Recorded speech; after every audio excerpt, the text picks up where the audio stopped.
Well, hello everyone. Welcome to another live stream for History Valley podcast. Today I'm joined by Dr. Kipp Davis, and today we're going to be discussing how does a scholar, such as Dr. Davis here, distinguish between forged Dead Sea Scrolls and authentic Dead Sea Scrolls. So welcome back to the show, Kipp. Thanks. It's great to be here, Jacob. Yeah, so let's get right into it. So how does a scholar such as It, yourself distinguish between a fake and a real scroll? well, mostly with great difficulty, and for a long time, a lot of the fragments that the vast majority of scholars have agreed are forgeries, for a long time were accepted by academics as authentic. So in the work that I've done, it's a combination of things. I'm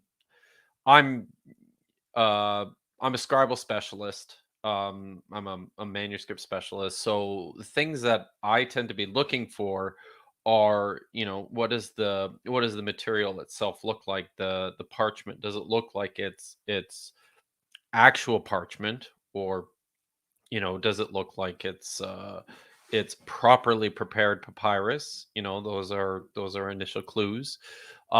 Do the d- does the script on this fragment align with what we would expect an authentic text to look like? Do the letters, are they all within a consistent paleographical profile that we observe, in literature throughout um, uh, early Judaism? And then are are there features on it, the letters themselves? Does it look like they are, to put this another way, does it look like this is something that was written on and then deteriorated over time? Or does it look like it's something that was already deteriorated, after which somebody had written on it? And I mean, there's a variety of things that we can do, uh, just observing the material in an effort to detect what's going on. Um, Maybe actually I'll read something, and I'll talk a little bit about this too, Sure. just to kind of get us going. But I'm actually in the process of getting ready for a public talk that I'm giving in the first week of May. It's actually on Star Wars Day. I'm giving my talk on May 4th at the University of Helsinki, um, all about the history of uh, ownership and sales of Dead Sea Scrolls forgeries in private collections. And in my talk, I'm starting with um, the stuff that was taking place early on, all the way back in the 1940s, 1950s. I'm just going to grab a book here. So, just by way of some review, um, most people know by now the Dead Sea Scrolls were first discovered. The first of the Dead Sea Scrolls were discovered in 1947, and then shortly after, the first cave, which was designated Qumran Cave 1, was excavated sometime in 19 excavations there started in 1949. And around the same time, Roland Deveau, who was a professor of archaeology at the French Dominican School of Archaeology, the École Biblique in East Jerusalem, he also started excavating at the site that is close by to where Qumran Cave 1 is. And it was through his these excavations that um,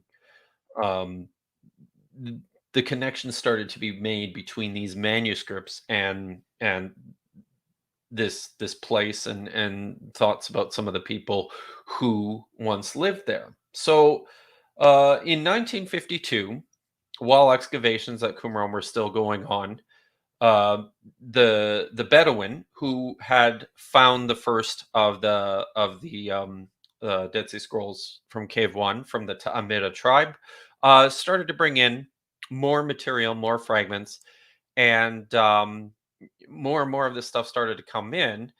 This was actually all coming from another cave further south down the Dead Sea at a place called Murabat.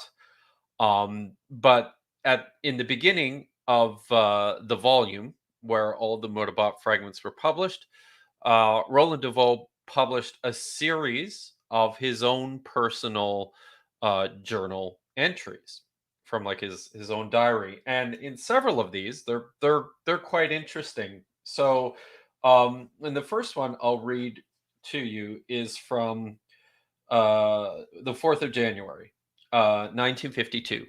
And at this point, Roland DeVoe he's overseeing the excavation of this site at Qumran.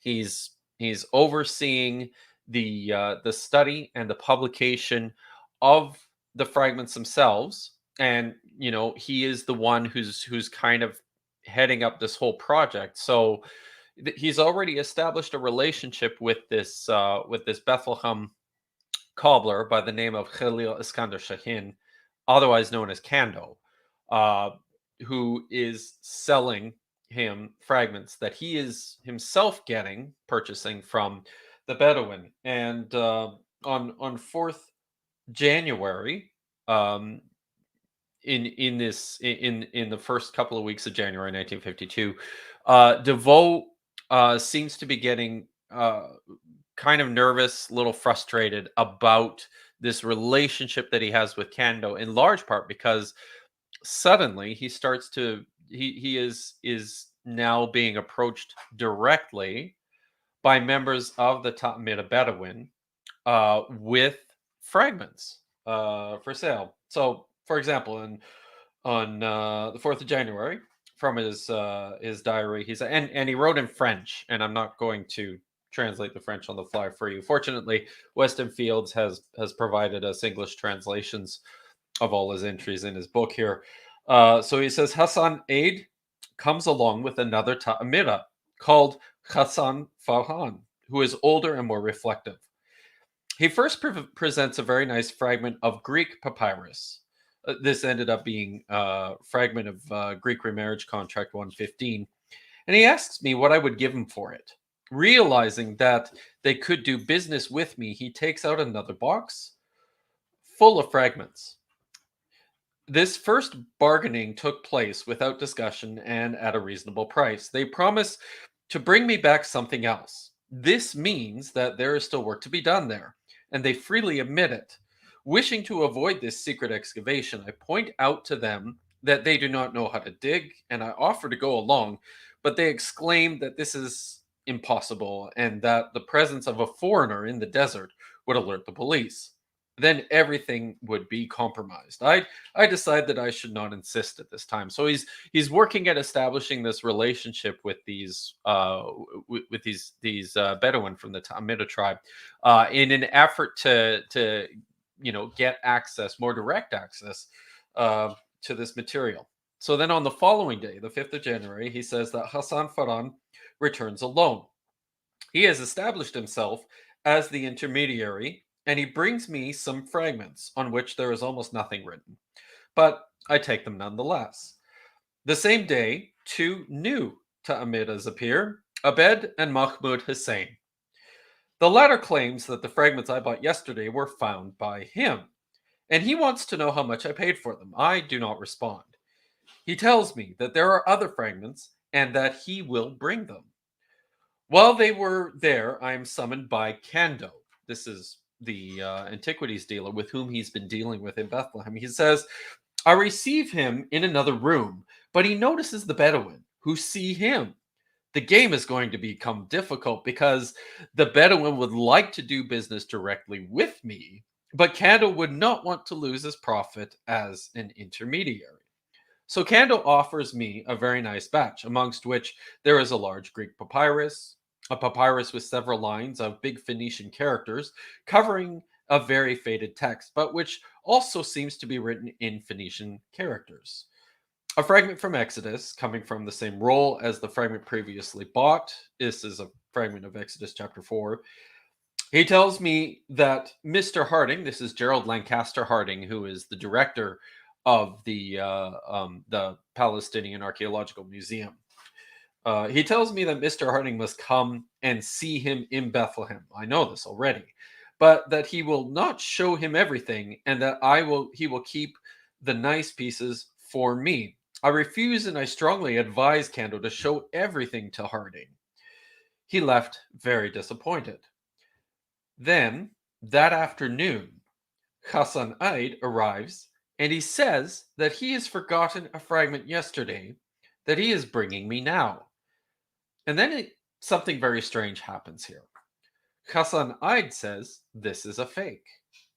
Several lines in awkward square Hebrew characters which don't make any sense and are written in modern ink on an old fragment of skin that didn't have any writing on it. I don't say anything and I just take it just to see what happens. So here we have an instance of Roland DeVoe being given a fragment by one of these Bedouin sheep herders who actually informs him, tells him, this is a fake fragment, and DeVoe can tell right away as he's looking at it. Yeah, there's something wrong here. The letters just appear to be like random Hebrew letters scrawled on a piece of animal skin that don't really mean anything. So a few days pass, and then on the 12th of January, he writes this in his journal. He says, Hassan Eid, Mahmoud Hussein, and again, Aved. Mahmoud presents me with a fake, similar to the one I had accepted from Hassan. In turn, Aved takes one out of his pocket. I tell them that these are fakes and bombarded them with questions. Mahmoud admits that he bought his, but he says that he bought it from another Ta'amira, who also couldn't write, and what is more, it was even less likely that he had written it since it was in Hebrew. This was proof for him, at least, that it was authentic. And then DeVoe questions rhetorically. He asks in his journal here, who was at the bottom of this crude trick? I never managed to find this out.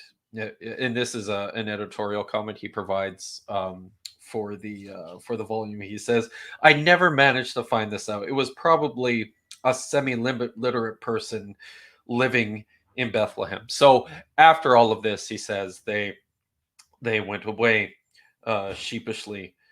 So we already have indications from Roland DeVoe all the way back in 1952 that the archaeologists and the scholars who are working on the Dead Sea Scrolls are being approached with obvious forgeries. People are efforting to sell them things through back channels, and as a go around from going around the middleman that they've all been using in an attempt to get this material into his hands. So that's just a fun little backstory, but it's one that I reflect on quite a lot when I started working at the Skøyen collection in Norway on his holdings of Dead Sea Scrolls fragments. It's something that I reflected back on quite a bit, because when DeVoe talks about these fragments looking like little scraps of skin that had several awkwardly penned letters on them, this is very similar uh, to many of the fragments that I was looking at in Skøyen's collection, and then later when I was at the Museum of the Bible, I saw much the same thing. The only difference was that the fragments that Skøyen owned and the ones at the Museum of the Bible uh, actually had comprehensible biblical texts on them. So in the early stages, I had mused that when the archaeologists and when the first scholars were approached with forgeries, and they recognized them as forgeries and refused to buy them, much like DeVoe did here. Um, Already in the 1950s, there was an antiquities market established through which people were buying and selling artifacts. Now, I think this raises the possibility that when DeVoe and his team told the sellers, "No, I'm not going to buy this because I'm pretty sure this is a forgery." My suspicion is that their reaction was not just to toss it away or throw it out. No, I suspect that there were certainly instances in which forgeries, all the way as far back as the 1950s, found their way to other antiquities dealers who were more credulous than the scholars, not as adequately trained in order to recognize, a fake from the real thing. I think that there's a possibility that many uh or a number of fragments that eventually made their way into private collections, you know, could have ended up there this way. So,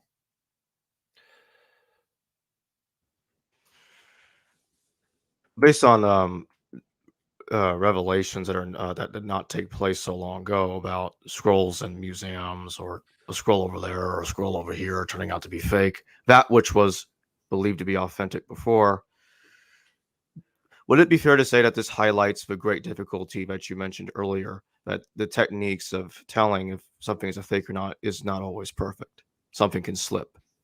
absolutely.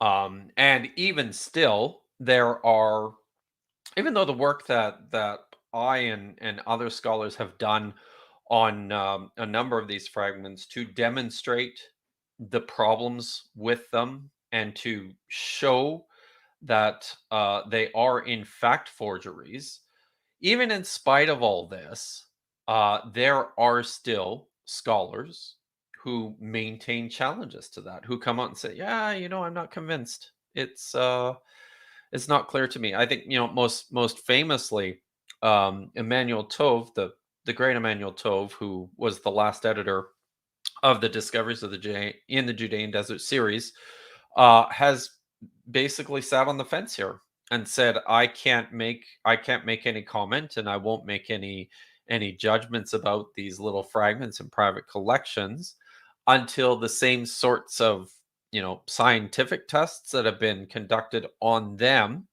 which have helped to demonstrate their their forgery.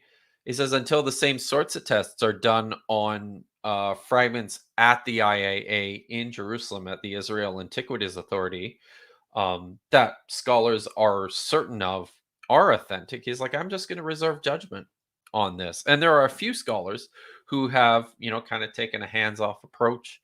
Some of your viewers might remember seeing back in I think that was the first or second week of February, uh, a famous New Testament scholar by the name of Craig Evans made an appearance on Sean McDowell's apologetics show, and literally came out and said that there's not a shadow of a doubt that the fragments in private collections which have been identified as forgeries are in fact authentic. He said there's no doubt about this. He's that certain.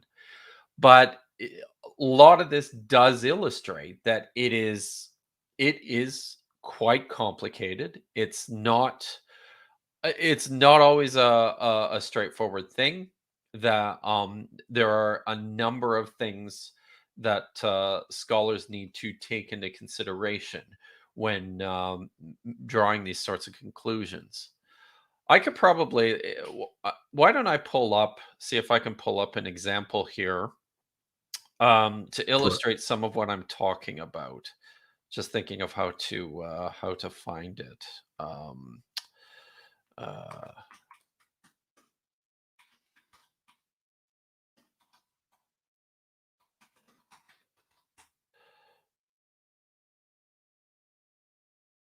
So there was a series of articles published in the Marginalia Review of Books, um, a number of few years back, 2018.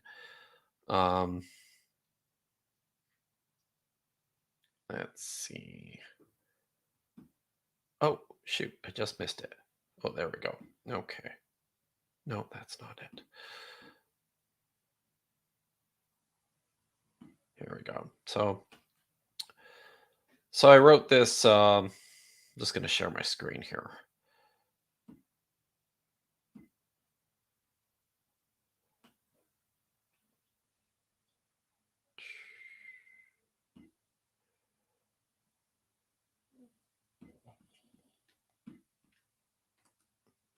All right, can you see that? Yeah, there we go.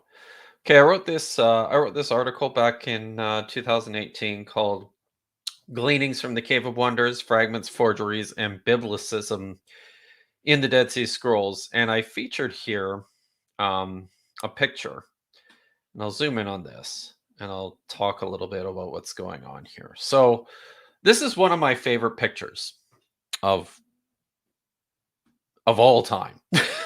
No, I love this picture.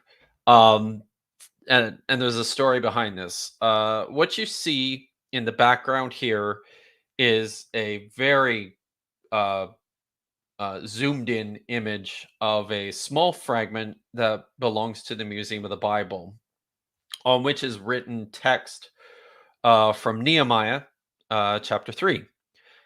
Now, um, this is a fragment I was, I was given or I guess, yeah, back in 2014, I was working on publishing all of the Museum of the Bible Dead Sea Scrolls fragments in a book that came out with Brill, and I was doing so while I was still working at the University of Agder in Norway. Now, this is a fragment that always bothered me quite a bit because you can see here. Can you see my cursor? I do. Okay, so I'm the letter just above my cursor. This is a vav. The letter to the immediate left of this. Remember, in Hebrew, you're reading from right to left. This is an aleph. The next letter is a sheen. The next letter is a vav again. The next letter is a bet. Now, there's this bit of ink here that I'm circling with my cursor. According to the biblical text, this letter is supposed to be a vav, which is exactly the same as this first letter here and this fourth letter. And in the additions that the editors were sending to me to review, they all took this as a vav, but problematically one that had some obvious issues with it, but also some issues that we couldn't explain. Like, they wondered, well, it sort of looks like the bottom part of this letter has just worn away. Unfortunately, when you're looking closely at the fragment, you can't see any wear in this spot here. So it was just a real mystery. It was very quizzical, and this bothered me for quite a bit because, looking at the ink traces here, I couldn't make out how somebody was even writing a vav with a pen just on the basis of what survived here. I'm like, I don't see it. I don't see how this can be a vav. So, in a completely unrelated event, um, I was working on something else, probably I don't even remember what it was, a paper or an article. And I didn't happen to have on hand in my office my copy of the Biblia Hebraica Stuckertensio, which is the the standard edition of the Hebrew Bible. So I went upstairs to the office of one of my colleagues, an older gentleman who taught New Testament at the University of Agder by the name of Tor Vega, and asked him if he happened to have a copy that I could borrow? And he's like, yeah, I do. He says, and I never use it. He pulls this book off of his bookshelf and like, blows the dust off of it because it's not been used. And it was it was a very old copy. What he had was not um what scholars call BHS, or the Biblia Hebraica Stuttgartensia. What he actually had was BHK, which is the edition. This was what we tend to call the Kittle edition, which preceded the publication of BHS, and it was published back in the 30s, the 1930s. So, but it was fine. I mean, it was something I could use. So I thanked him and I took it back down to my office, and I was looking at the text, whatever it was that I was researching. And then all of a sudden, as I was kind of thumbing through the pages, the page literally just fell open to this passage in Nehemiah chapter 3. And that's when I saw this. You can see this red circle here. Um, I've highlighted, this is a photograph of the actual page. I've highlighted a mark right next to the bet. And this is the same word that you see pictured on the fragment. And even if you can't read Hebrew, I think you should be able to detect the similarities between these letters. This first one is a Vav, second one's an Aleph, the third one's a Sheen, the fourth one's a Vav, and this fifth one is this Bet. Now, then there's this. And what this is a Greek letter. This is a tiny little superscripted Greek letter alpha, which is a scribal notation in the edition. It's like a footnote reference that corresponds to a textual note in the apparatus of this edition. And as soon as I saw this, the light went on for me, and I'm like, oh my God. Recalling this fragment, I rushed back, you know, I to my computer, and I opened it up and I found the pictures and I looked, and at that point it seemed obvious to me what was going on. That whoever was copying this text onto this um this piece of animal skin here didn't even understand everything that he was looking at, or she was looking at, and mistakenly copied this, uh, basically what amounts to a footnote out of a modern edition onto his ancient fragment. So now this is a special case, but I think it illustrates just the kinds of things that scholars that I'm looking for when I'm reading some of these fragments, in an effort to detect, whether they're authentic or whether they're fake. Some of the ways the letters themselves are formed. This letter over here on the right hand side, this is a mem, is uh, an unusual looking mem for the period. It's drawn quite differently from how most scribes would draw this letter, even though it takes a variety of different variations uh over a 200 or 300-year period in you know in and around the first century. It still has some features of there are still some features of how the letter is shaped that this does not really match up with. So it's these sorts of little clues which indicate to us, there's a problem here. You can even look at the very bottom of this fragment. There's this little piece here, um, that I'm kind of outlining with my cursor. This is a place where the surface of the fragment has actually flaked away a little bit, and yet you have what looks like a spill of ink that dropped off of the laminated portion onto the part that's been flaked away, which is, not something that can happen if this was indeed a fragment that was that survived from a manuscript that was written in antiquity.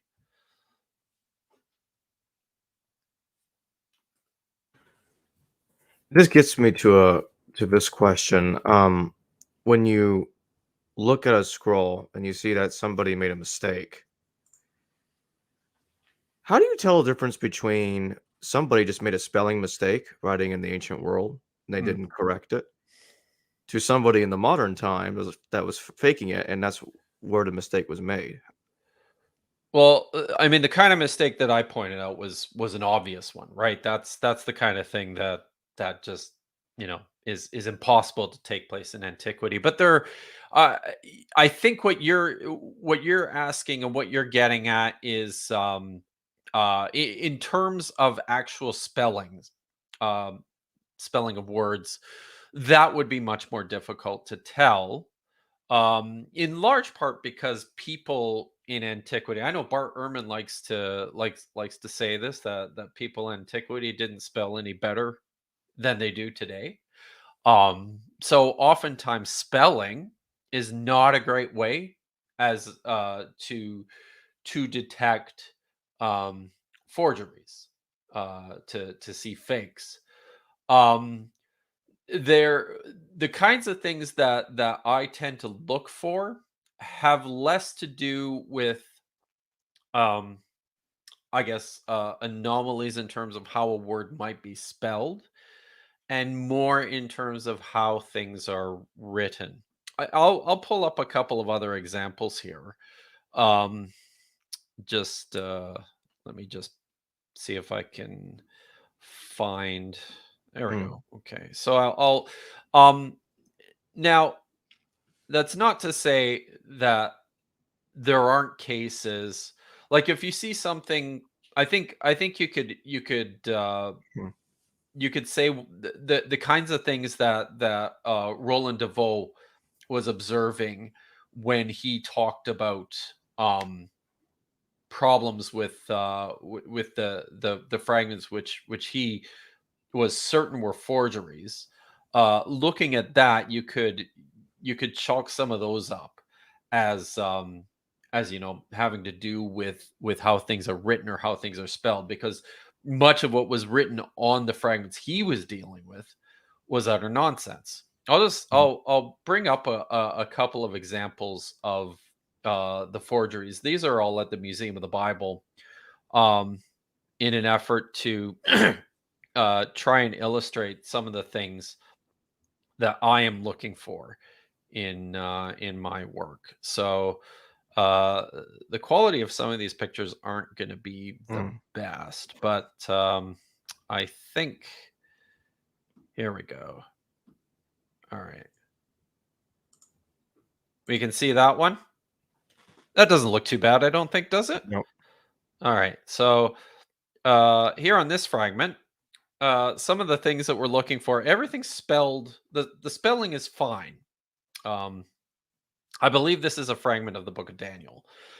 Um, there's something that's quite interesting on this fragment. This word here at the beginning of the second line, hitchazek, is a textual variant. So it doesn't match up with what's in the book of Daniel, not in the Hebrew version, nor in any of the Greek versions of Daniel. I believe that's the case.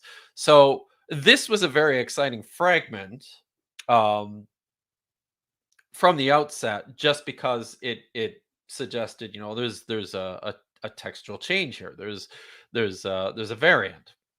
Scholars of the text get very excited about variation in the text. It's interesting. It's something that we can, we can draw bigger ideas from, right? But this can also be, an indicator that there is a problem with the text, that somebody is maybe intentionally trying to, as my friend Dan McClellan says, gin things up right? To make it a little bit more exciting, a little bit more sensational. So, yeah, those are some of the sorts of things we look at. But the general shape of many of these letters and how they're written is very, very poor. But not even in the way of like somebody who's just learning how to write. It's not the kind of thing that I look at this and I think, well, this is just somebody who's still learning how to write.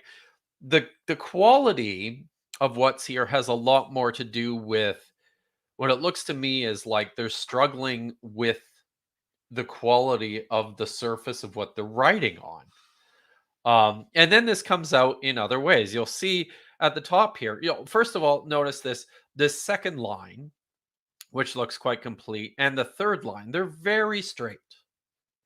You could put a ruler on that and it would line up almost perfectly from one end to the other.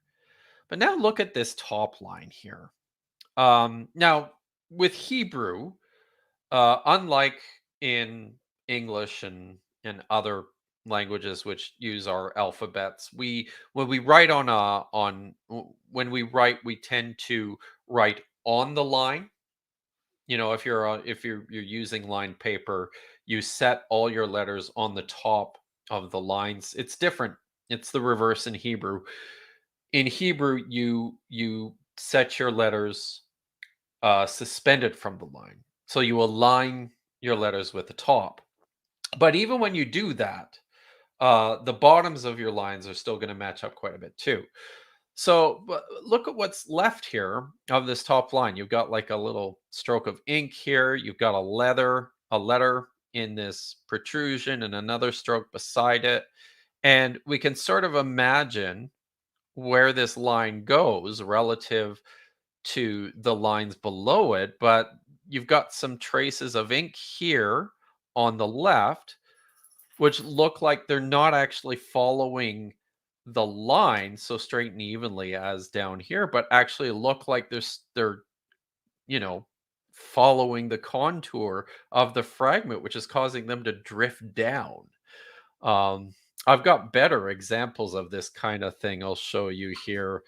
Um, Let's see. This is a great one. This is maybe one of my favorites. So this is, if I can pull up the picture here. There it is. So this is a picture of a fragment from the book of Jonah. Uh, and this pretty clearly, I think, illustrates what I'm talking about here, where you have this third line. It's nice and straight and even, very ruled, very straight. The line above it is also quite straight, and it comes to an end here. This is supposed to be like a paragraph break. Look at this line at the top of the fragment. Instead of, following the same parallel contour, it's actually drifting down, and it's drifting down because that's where the edge of the fragment is. And then there's other little things that I'm noticing here too, like this letter on this top line on the far right is an ion. It looks like a letter Y. If you go a few letters over, you've got another one here that my cursor is on. This is supposed to be the same letter. Looks like a letter Y. It's an ion. But the difference between how this one is written and how this one is written is significant enough that it's not the sort of thing that occurs in antiquity. There's a mixing of what I would call paleographic styles here, which is an important clue. Most people would say, well, lots of people now would say, well, so what? I mean, people have different writing styles, and they can make letters differently depending on how they're feeling, right? It's a little different when speaking of antiquity because of the way people learned how to write. It was always pretty consistently mechanical in terms of how you wrote. Every letter that you wrote was following the same pattern.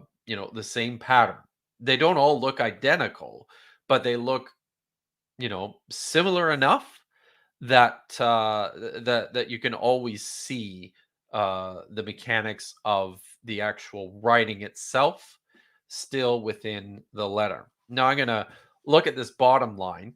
You can see some text here on the bottom line. Um, and then there's this big break. And over on the far right-hand side are these teeny tiny little letters, which are actually supposed to be part of this same line.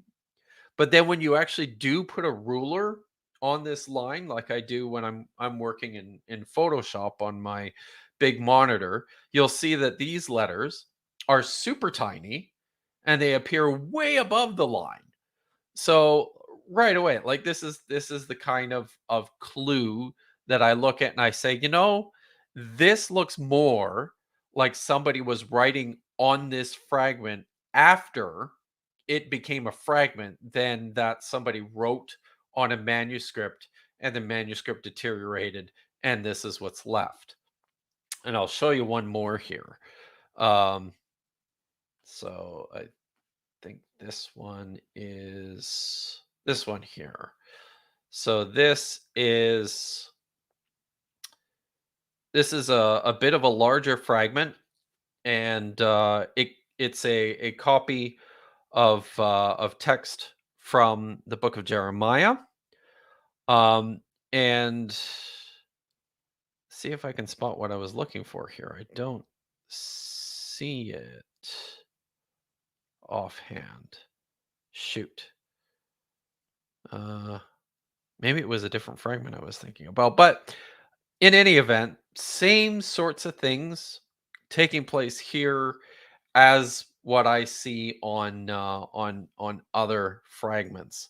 Most people aren't going to be able to see this, but right where, let's see if I can get my. Oh, that was the wrong one. See if I can get my cursor back here. Right on this letter sitting on the right hand side in the second last line here. This is supposed to be a letter sheen, which is it looks like a W. Um, but the way that this tiny little ink stroke attaches to this one here is really, really anomalous. Like it's not something that you tend to see uh, anywhere. But it seems pretty clear that it looks this way because it's sitting, right on the edge of the fragment. So, like a lot of the work that I'm doing, that scholars do, has to do with observations of the material, looking carefully at the interactions of the ink, the letters themselves with the surface. There are cases where textual anomalies have tipped off scholars as well. Um, I think some of the best examples of these are in fragments from the Book of Enoch. So, Martin Scoyan, three of his fragments are tiny little uh, bits of. He's got two papyrus fragments and then a parchment. And if people don't know the difference, parchment is animal skin. Papyrus is this crude paper that was made with papyrus leaves. So he's got these three fragments that have text from the Book of Enoch on them. My friend Orstein Usness is the one who did all the textual work on these fragments to get them ready for publication in this book here. They were supposed to appear in this book, which is uh, the Dead Sea Scrolls and artifacts from the Scoian collection. But because all the Enoch fragments are forgeries, they didn't get published in that volume. Uh, Excuse me, sorry about the dog. That's Hey, okay. go lie down. So when Orstein started working on these fragments of Enoch, the best resource for the Book of Enoch and the Dead Sea Scrolls is this magnificent book that was published by J.T. Millick back in the 1970s called The Books of Enoch. And Millick was a genius. Like he was maybe the most brilliant scholar to work on the collection ever. Um, a true polymath, a savant. Um, but when he was working with these tiny little fragments, my friend Orstein just he would marvel over and over again when we were talking, on our lunch break and stuff. He would no, Soren, that was not Dagon. That was the tiny little one. That was Layla. Sorry, he's asking about my dog. Um uh, so Orstein would marvel and he'd talk about this regularly about what a genius Milik was, because what he was seeing on these little fragments was confirmation of um reconstructions that Milik had suggested in his publication of the books of Enoch. So, he was working with fragments of texts from Cave 4, the fragmentary, and he was using um, like the Ethiopic version of Enoch and retroverting that back into Aramaic as a way to suggest what was missing on in places where the text had deteriorated. And what my friend Orstein was discovering was that in like four major instances on these three tiny little fragments, Milik's suggested reading that he promoted on the basis of this retroverted Aramaic that he got from the Ethiopic text was exactly the same. And Orstein's like, this is incredible. He guessed right about exactly how this text looked, and here we have the evidence for it. We have these physical examples, these manuscript bits that survive, which actually show Milik was totally right about how he reconstructed this. It's amazing. So I know, right? Like that's your instinct is holy smokes, this is incredible. But then when we started to raise more suspicions about the authenticity of these fragments, including these Enoch fragments, then we started to see the picture a little bit differently. It wasn't that Milik was getting this stuff all right. More likely, what was happening was whoever was making these forgeries had Milik's text open in front of him and was just using Milik as his source, basically his guide for writing on the fragments, for forging his own Dead Sea Scrolls. So there's a couple of other examples as well. I'm thinking of oh yeah, actually that Jeremiah fragment that I showed you earlier has a very interesting reading at the bottom of it, uh, which aligns with a so there's in Jeremiah chapter 3. I think it's I'm gonna probably gonna get the verse wrong, but I think it's verse 17. It's verse 17 or verse 19. The Septuagint has a pretty dramatically different reading um, of the Hebrew, where it's rendered one Hebrew word, arach, into three Greek words. I don't remember what they are offhand. Um, and as an explanation for this, or sorry, no, they've rendered the yeah, so they've rendered the Hebrew with this unusual translation that has kind of befuddled scholars for a while. And we don't have any proof of this, but one of the editors, an editor of the Biblia Hebraica Stukartensia, the the standard edition, the standard Hebrew text, had suggested that what's actually going on in the Greek text is that the Hebrew became like um, what do you call that? An acronym formed of three letters, and then the Greek text just translated that acronym into Greek. Sounds pretty ingenious, but again, there's just no evidence of this. Well, lo and behold, here we have this tiny little fragment with of the book of Jeremiah, and ta-da, right on the bottom there, clear as day, you can see the Hebrew text that was suggested by this editor of the biblical of the BHS.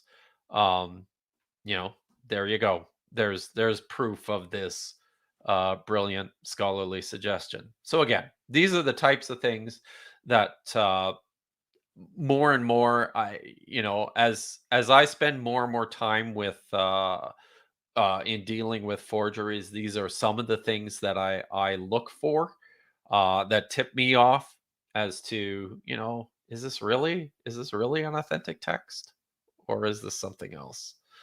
So JC, thank you for your super chat. What percentage and which people in the Dead Sea Scroll time period were likely literate in communities? Were scribes often enslaved, as in later Roman times? Thank you, Dr. Kipp and Jacob, learning so much as a curious atheist. Well, thank you, JC. yeah, thank you, and you're welcome for Mm. the learning. Yeah, no, there's a lot of good. There's a couple of good questions in here. Um, uh, in terms of Roman Palestine, which is what scholars will often call the region in the period of the first century BCE, first century CE, when most of the Dead Sea Scrolls were written.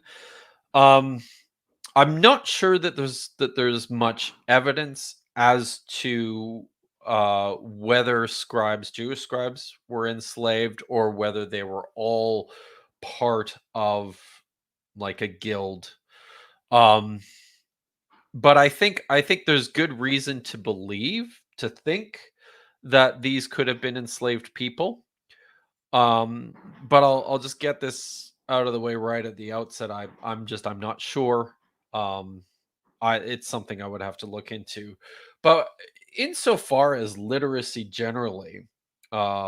literacy in general in the period and in this region, uh, there's been good scholarly work done on this. The most the standard work on this was a book written by Catherine Hetcher, I think in 2004 or 2005. It's literally called Jewish Literacy in Roman Palestine. And she goes through the the evidence, the epigraphic evidence that survives from all around the region. So that's basically any written kind of documents or inscriptions or what have you, as a means to calculate what kinds of figures we can expect for the region. So she came out with a figure that most likely no more than 5, or in the best case scenario 10% of the male population was literate. Now, of course, there's all sorts of varying ways in terms of defining what we're talking about by that term as well. What does it mean to be literate? Nowadays, literacy is attached to your ability to be able to read and then also write. Um, you know, you can read a book, you can read an instruction manual, you can read a newspaper, you can write letters, you can write emails. You're a literate person. In antiquity, um, if you could sign your name, you could write, and you could read, you could recognize your own name. But did that make you literate? And as far as we can tell, not everybody was even capable of doing that much. Um, for most people who were literate, the kinds of things that they could read were like lists, or um, simple contracts, letters, maybe simply written letters.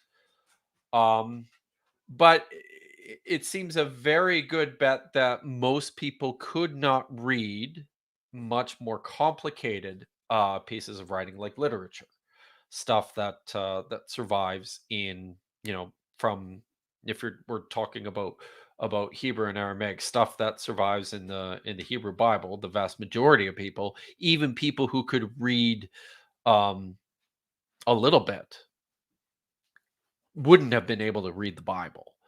So about 5%, I think, is a pretty good estimate. There was more work on this done more recently by Michael O. Wise, and he published a book with Yale. I think it's Yale and Doubleday.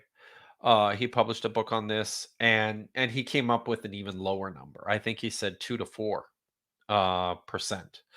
So, this is a really good question. This is actually something I've been thinking about quite a bit more recently, because over the course of the last couple weeks, I've started watching this very popular show about about the life of Jesus called The Chosen, and it's amazing to me how much this show promotes this idea of widespread literacy throughout Palestine. I mean, virtually every Jewish person in this show possesses an ability to read and write, and they're always, if you're paying attention to this, you'll always see them carrying around paper with writing on them. They're always reading things. I almost laughed out loud in one of the first scenes in the first episode. There's some Roman centurions in the village of Capernaum who are scrubbing off like Hebrew graffiti on a wall.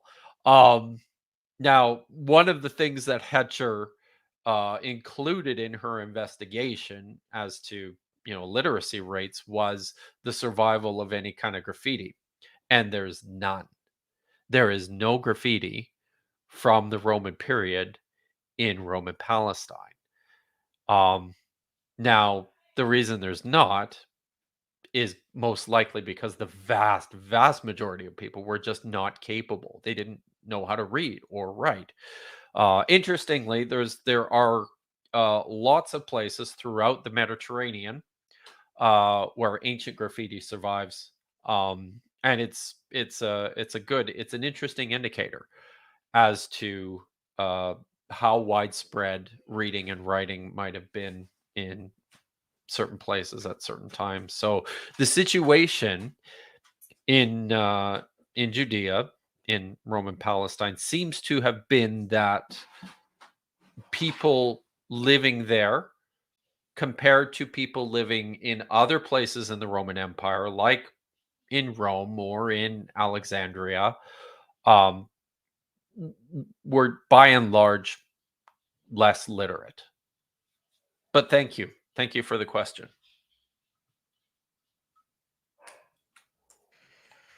JC has another super chat question. Thanks again, JC. Amazing how much effort fraudsters will do to con people versus doing legitimate work for a living. See also Mark Hoffman and Oh Mormon yeah, right. documentary Forgeries. Buyer beware. That's the guy who was like planting bombs and blowing people up too, right? With his, I think I think I watched a show on Netflix about this guy. Yeah, amazing. Uh, yes, perhaps. I,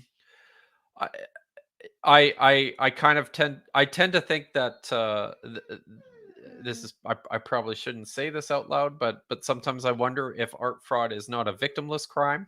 I mean, people get conned out of their money, and if they're spending, $200,000 on a tiny little scrap of leather that has, 5 words surviving written on it, then, you know they probably didn't need that money anyways in the first place. So, one of the theories early on about the Dead Sea Scrolls fragments, um, that were in private collections, and one of the reasons why in the first place, scholars accepted them as authentic was because it was suggested that it would require too much skill and too much knowledge of the Bible to successfully be able to do this. Um, I started to take a fairly different perspective from that, and could imagine some poor, former PhD student having just spent hundreds of thousands of dollars on, you know, getting his terminal degree and struggling to find, you know, a job in which he can use his skills in a dramatically quickly shrinking job market. I mean, what kind of desperation do you get pushed to in order to, you know, forge an artifact, make some money? Um, I'm saying all that to say that, yeah, I can understand the motivation that would go into forging antiquities.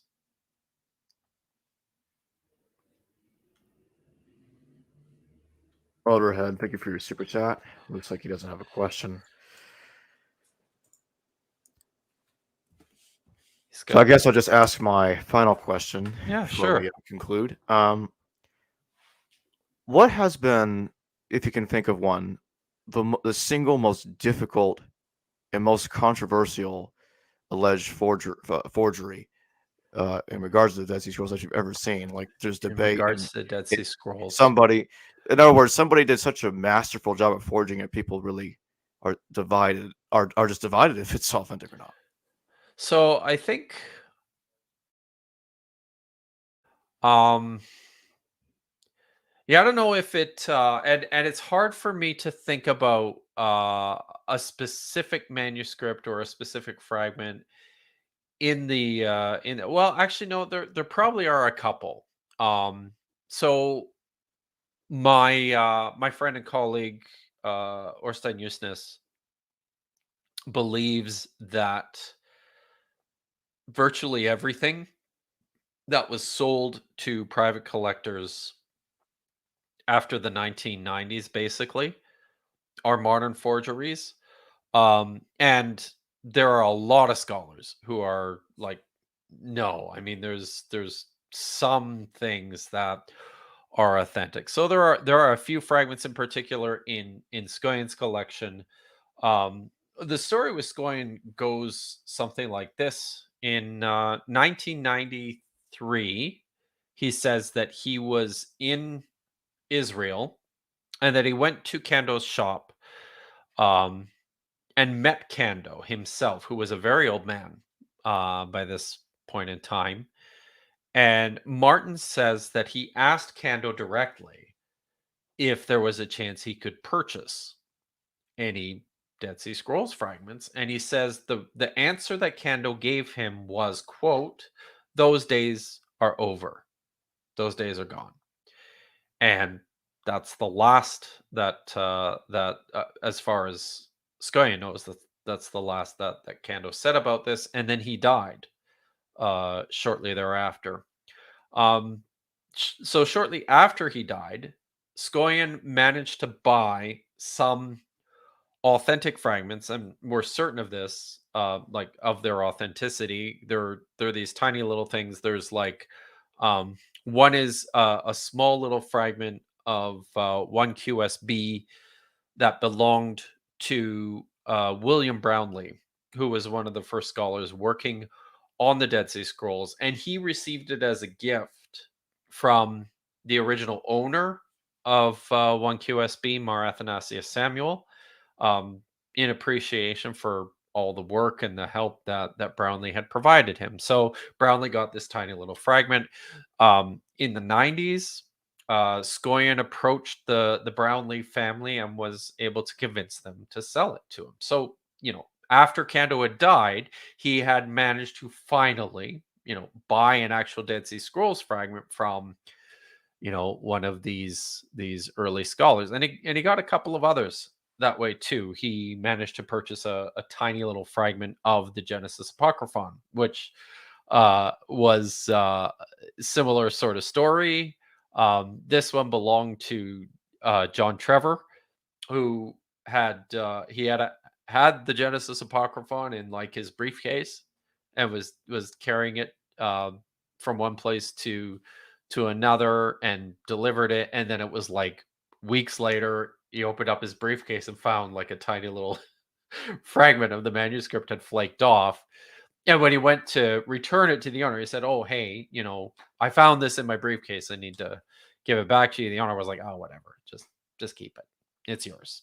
Enjoy." So he did. And Scoian many years later bought this fragment. So, you know, he starts by collecting just a couple of tiny little bits of actual authentic Dead Sea Scrolls fragments.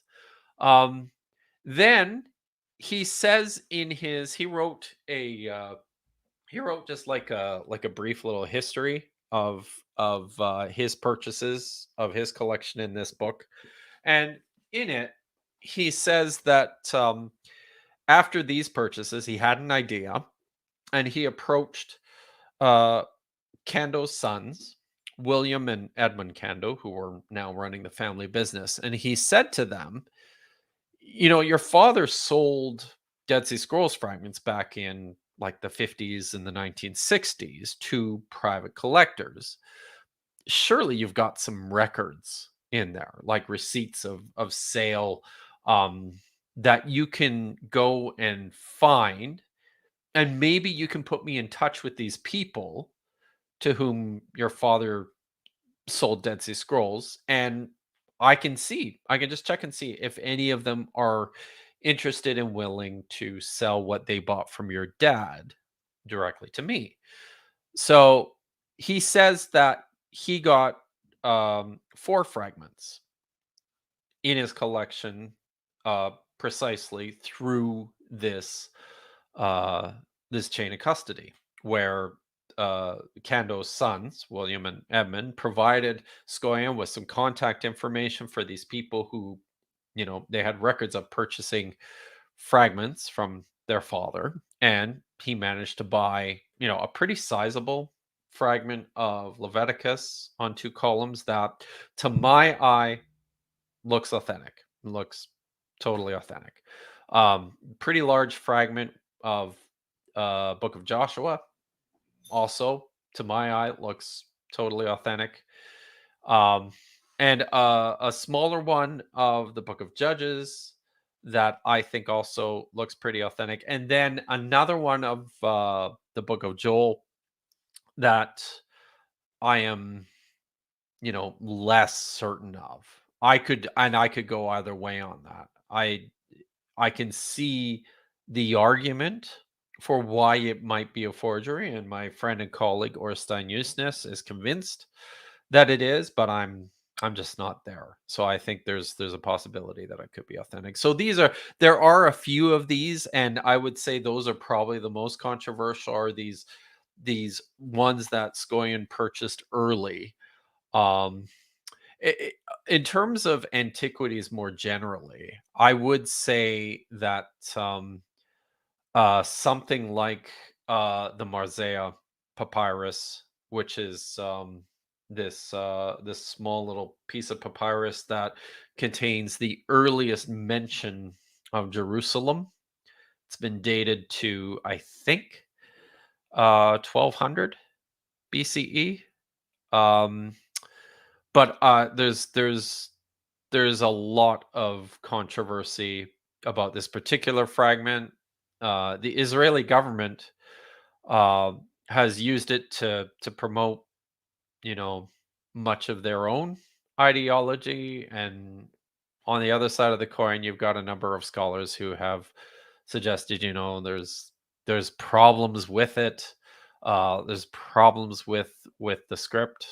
I'm thinking in particular Christopher Rolston and Michael Langlois have come out pretty strongly and suggested, yeah, this is an obvious fake, and it's no wonder why the Israeli government is so invested in its authenticity. So, yeah. We got a super chat. And Scaletta, thank you for your super chat. Do you think there are any legit Dead Sea Scroll documents outside the Qumran collection? How much do you think the Greens really knew about the stolen stuff? Uh, so I don't know. Oh, so I think there's probably two parts to this question here. Um, there are legitimate Dead Sea Scrolls documents outside of the Qumran collection that made their way out quite early. So there's some fragments at the University of Manchester. There's some fragments at the Bibliothèque du National in Paris. So there are places. The antiquities department in Jordan owns a number of Dead Sea Scrolls fragments. So there are places that that have um, authentic fragments outside of the IAA and what we would understand to be the Qumran collection. And now, and I've mentioned too, I think there are a handful of fragments that Skoyan owns, which are, well, there's a couple that are certainly authentic, and I think a few more which are almost certainly authentic. Now, uh, I think this second question here, how much do you think the Greens really knew about the stolen stuff? I'm assuming this is with reference to the cuneiform tablets that they purchased and were forced to return to Iraq after it was discovered that they had been looted.